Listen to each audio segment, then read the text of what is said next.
Well, it's been an interesting week to say the least. Welcome to 9 weeks out from photo shoot prep. I'm currently in and around that 77.1, between about 77.1 kg weight. I weighed in 78.5 kg this morning. I started this photo shoot prep around 12 weeks ago at 86.9 kg.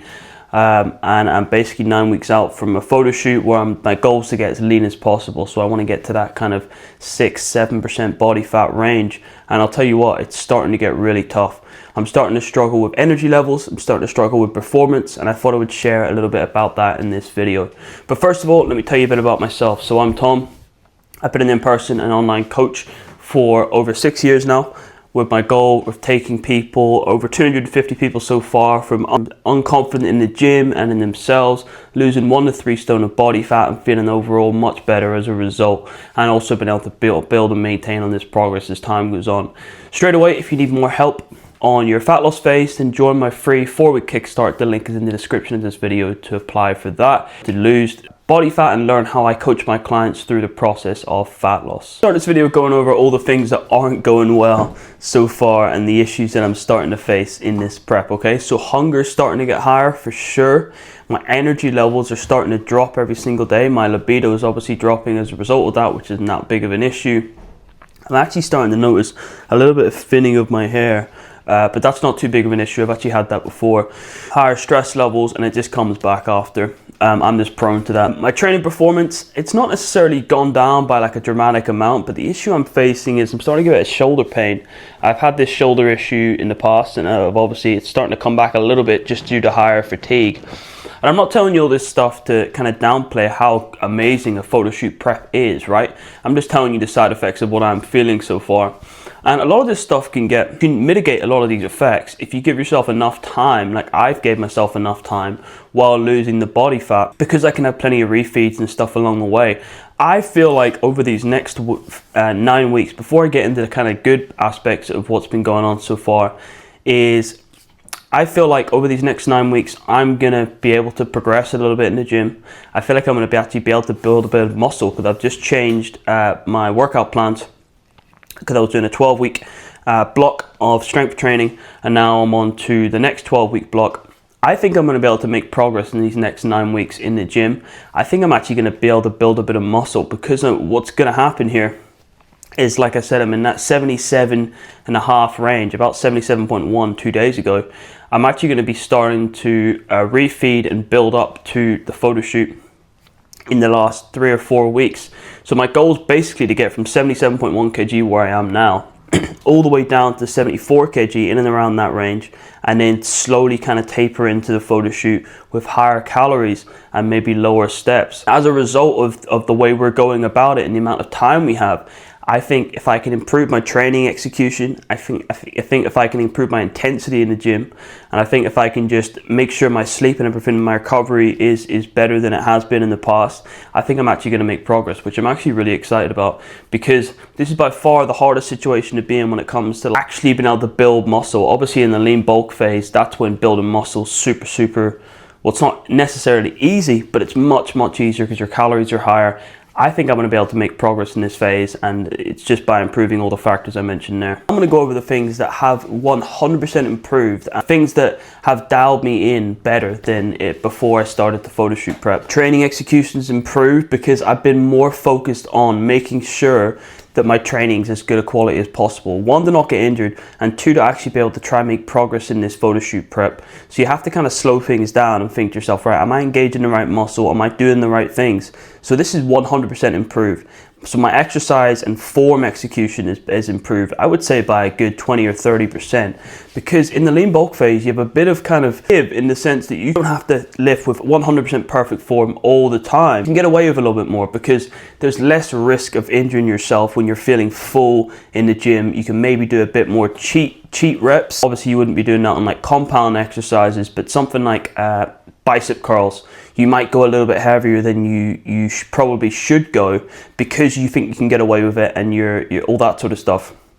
Whereas in a cut, you kind of have to slow things down and be like, right, how do I get the most out of a lighter weight on this exercise? How do I execute the form that little bit more, which is obviously only going to help me when it comes to the lean bulk phase, if I can stay as dialed in with my training in the lean bulk phase, I'm only going to build muscle at a faster rate, which I think was one of the mistakes I actually made in my last lean bulk, being a little bit too kind of careless when it came to lifting heavy, but not actually targeting the right muscle, which only just puts wear and tear on your joints, and it's actually not going to build necessarily much more muscle. I did a study going super heavy, doing like a version of like a cheat curl, so basically like leaning into it and arching. So basically to say, you know, going 20 or 30 or 40% heavier than you really should, as opposed to going slow and concentrating the curl with a lighter weight. And they found that you built the exact same amount of muscle in the cheat curl as you did in the slow and controlled curl, where there's no risk of injury. What does that basically say?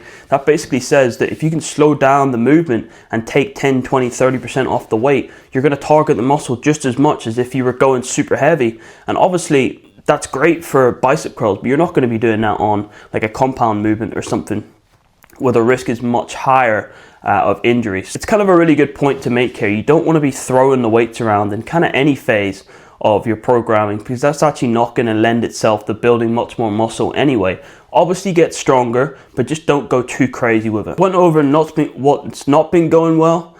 I've went over what has been improving, and now I'm going to go over a couple things I'm going to focus on moving forward, right? So like I mentioned, I have that shoulder problem and it's starting to come back a little bit just because of the fatigue, right? So we've changed to a little bit of a different split. So I'm doing a bit more back work and a little bit less pressing work. Now, that doesn't necessarily mean it's going to fix the issue, because there's obviously an underlying problem there. The fatigue is just shown, but I've added more back work in again, which is only going to improve my form on different exercises, as I'm doing different movements I wouldn't have done before. So that's a tweak I'm making. Another tweak I'm making and need to make moving forward is my sleep's been lower than it needs to be. And just to talk more about like how the photo shoot prep really dials you in for everything, okay? So if you're getting low quality sleep, it's going to be revealed when you're deep in the photo shoot prep and you're already low on energy. The sleep just makes it way worse. Whereas in a lean bulk, you can kind of get away with it in some ways, even though you're not going to build as much muscle. You can kind of get away with it. So I've been averaging in and around that kind of 6 or 7 hour sleep range, right? So I want to be aiming to get 8 to 9 hours of sleep from now on in this photo shoot prep. If I can do that, I feel like my recovery is going to only improve. And again, this is only going to lend to me not having this shoulder problem as bad. Maybe making a bit of progress in the gym in this photo shoot prep, and also it's also going to help me when I go into my lean bulk phase, because I'll have built up the habit of getting more sleep, which, like I said, it's not as noticeable in lean bulk phase because you got more calories and stuff like that, and you're a bit more recovered anyway. But it's going to help me build muscle faster. So I need to fix that anyway. I need to get 8 or 9 hours sleep per night. There's no excuse for me not to get 8 or 9 hours sleep a night. You know, I wake up at 6 every day. I'm usually finished with coaching and work at like 7:30. I just end up dragging stuff on and going to bed at 10:30, 11. Now, one other thing I need to improve this week is my steps, okay? On top of my sleep, I need to improve my steps. The week before I was getting plenty of steps in, but this week, because my energy's been so low, I've actually only been getting like 7 or 8K steps per day, which is actually extremely low for me. Whereas the week prior, I was getting like 13 or 14K steps per day. So I need to get more steps in. I just need to work out how I can go about it while also not draining my energy from my workout. And that's the biggest issue for me. So I think what I'm probably going to have to do is I'm going to have to work out how I can get more steps in later on in the day post-workout, because I found the week prior, if I was doing steps, and I'm going to look into how best to go about this. If I was doing steps morning time, I would get about like 7 or 8 or 9K steps by 10 a.m. while doing work on my phone, just on the treadmill in the gym. But the problem with that is it drained my energy a little bit, and I've noticed that 2 weeks ago. So I've had to be really mindful of how I'm going to go about it. I need to maybe restructure things and kind of see if there's any way I can get way more steps in earlier on in the day without it affecting my energy, which is obviously the biggest factor, because steps are massive, right?